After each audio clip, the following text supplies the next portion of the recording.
Hi guys, welcome back to the channel. Today I'm going to show you a quick and easy way to transfer your funds from your Earn wallet to your Spot wallet on Binance. If you've been earning through staking or idle coins, this tutorial is perfect for you. Let's dive in. First, make sure you're logged into your Binance account. You can do this either on your computer or on your smartphone using the Binance app. Binance offers many ways to earn, not just through trading. With features like staking, you can put your idle coins to work and earn interest over time. To check your earnings and transfer them, start by going to the Earn section and click on Simple Earn. This is beginner friendly and easy to navigate. Once you're on this page, go to your wallet. Here, you'll see all the coins you've staked and earning interest.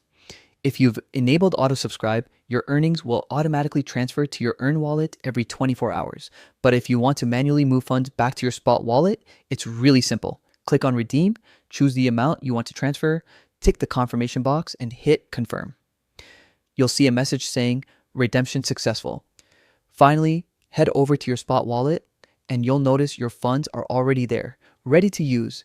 It's literally that easy. 1, 2, 3. I hope this quick guide helped you understand how to manage your funds on Binance. If you found this helpful, don't forget to like and subscribe for more tips. Thanks for watching, and I'll see you in the next video.